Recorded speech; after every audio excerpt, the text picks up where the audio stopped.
Hi guys, welcome back to IELTS Perfect. This is video number 12 for the listening series and it's also the last video for the listening. Chào mừng các bạn quay lại với khóa học IELTS Perfect. Đây là video thứ 12 trong chuỗi những video về kỹ năng nghe của bài IELTS và cũng là video cuối cùng. Hôm nay thì chúng ta sẽ ôn lại kiến thức của mình về dạng câu hỏi Diagram Completion, điền khuyết vào những sơ đồ. Ok, trong quá trình làm những câu hỏi liên quan đến những sơ đồ thì đa phần là những cái thông tin chúng ta nghe cũng như cái cách thức làm bài cũng khá đơn giản thôi. Chẳng hạn như bạn có một đề bài sau đây. Listen to the talk about the structure of an offshore oil rig and label the diagram. Bây giờ bạn nghe về cái cấu trúc của một cái giàn khoan dầu và nhiệm vụ của bạn là điền khuyết vào cái sơ đồ sau đây. Mình chỉ có 3 câu hỏi. Mình có 4 câu hỏi. 1, 2, 3 and 4. Và 4 câu này thì bạn thấy đó, mũi tên của nó thì nó chĩa về từng phần khác nhau của cái oil rig. Thì tôi nghĩ ra là những bộ phận của nó thôi. Và tất nhiên là những từ này sẽ mang tính học thuật, có thể là những cái thuật ngữ để chỉ những bộ phận này. Và tất nhiên là những từ nào khó thì luôn luôn người ta sẽ đánh vần cho mình. Ok, so we have 1, 2, 3 and 4. Chúng ta có 4 thứ. Bạn có thể đoán được nghĩa của cái nào không nhỉ? Ví dụ như là đối với cái vị trí đầu tiên, nó nằm ở ngay trên đỉnh của cái oil rig này. Đây là số 1. So what do you think about? Maybe on the top, right? On the highest point. Ở điểm cao nhất thì có lẽ là the top hoặc là cái gì đó liên quan đến cái đỉnh. Rồi number 2 bạn thấy người ta chĩa mũi tên vào ngay cái chỗ mà có cái thằng chữ thăng đang đậu đây. Như vậy thì có lẽ sẽ liên quan đến helicopter. Rồi, sân đậu trực thăng chẳng hạn. Rồi số 3 thì nó lại nằm ở phía dưới chân ở dưới này. And number 4 will be a little something that protrudes from the oil rig. Và cái cấu trúc số 4 là một cái phần gì đó nó nhô ra từ cái oil rig. Thôi thì chúng ta cứ nghe đi. We're gonna listen and we will find out the answers right now. I'm going to start this lecture by describing the structure of an offshore oil rig. Well, to be accurate, we should call it an oil platform. If you look at the diagram, you can see the top part of the platform floating on the surface of the water. The tall tower in the centre of the platform is called a derrick. That's D-E-R-R-I-C-K. The derrick is where the drilling machinery and lifting equipment is installed. Okay? Now, if you look about halfway down the diagram on the right, you can see a helicopter. It's parked on the helicopter pad.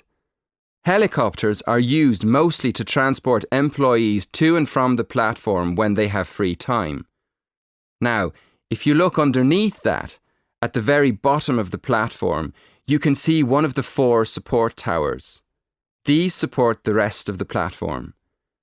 These metal structures are usually attached to the seabed by long cables. Right.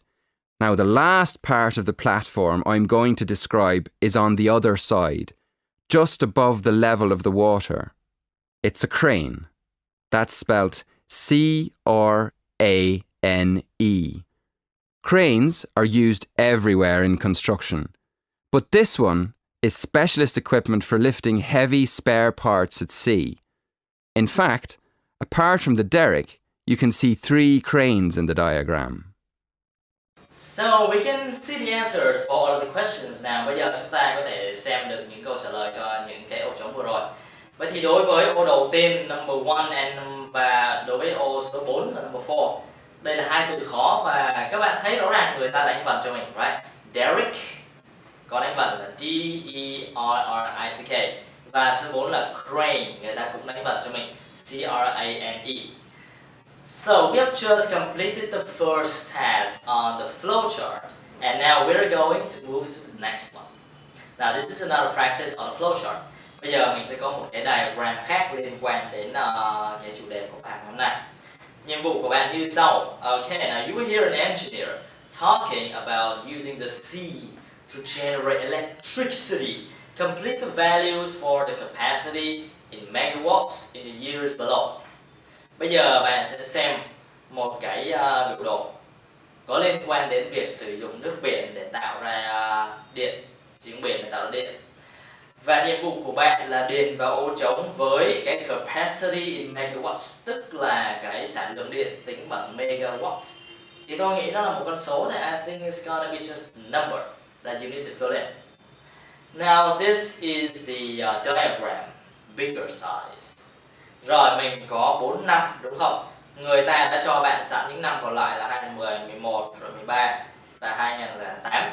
Chúng ta chỉ còn năm 2008 này, 2008, 2009, 12 và 14. 4 năm này sẽ tương ứng với con số như thế nào? Now we're going to listen and find the answer. I think it's gonna be easy.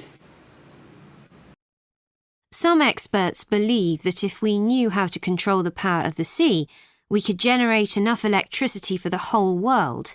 But, in this talk, I'm going to focus on the UK and our capacity for generating electricity from wave and tidal energy. I'm going to look at how many megawatts we generated before 2008 and how many we expect to produce in 2014. So, if you'd like to look at the chart, you'll see that before 2008, our capacity was only 1 megawatt. But in 2008, when oil prices rose, there was an increased interest in marine power, and our capacity grew quite dramatically to 4 megawatts. Now, you might have expected this figure to rise consistently over the years, but, in fact, it dropped again in 2009 to only 2 megawatts. This was because oil prices fell again, so there was less interest in developing alternative power sources. But nowadays, the cost of oil production is going up again, and there's been a renewed interest in marine power. As a consequence, capacity has increased steadily since 2009, reaching 18 megawatts in 2012. This trend is expected to continue in the near future, reaching a total capacity of 50 megawatts in 2013 and 60 megawatts in 2014. So we can see the answer. Trong cái đoạn nghe vừa rồi thì người ta đề cập đến rất nhiều con số khác nhau, nhưng bạn chỉ cần lưu ý đến cái số nào nó liên quan đến cái năm mà mình đang cần điền thôi. Và cụ thể là chỉ có 2008, 2009, 4 này, but then it dropped down to 2 and increase again to 18 in 2012. Và cái khúc cuối cùng nếu như mình vội vàng có lẽ mình sẽ bị sai, bởi vì người ta nói đầu tiên là 50 megawatts nhưng mà đó là 2013. And 60 megawatts for 2040. Đến 2014 nó là 60 cơ. Okay. So in this video I've been helping you to revise your technique when dealing with diagrams in the IELTS listening test. Trong video vừa rồi thì chúng ta đã ôn lại những kỹ thuật làm bài khi chúng ta giải quyết những cái sơ đồ trong bài thi IELTS. Nói chung thì đối với những sơ đồ bạn lưu ý luôn luôn đi theo thứ tự của câu hỏi. Câu số 1 bạn sẽ nghe trước, sau đó câu 2, 3 và 4 luôn luôn là như vậy. Và tất nhiên là trong quá trình chúng ta nghe, chúng ta cố gắng tiên đoán xem là bạn có thể nghe được thông tin gì. Đồng thời lưu ý những từ đồng nghĩa người ta có thể sử dụng để diễn đạt cùng một cái khái niệm, cùng một cái vấn đề.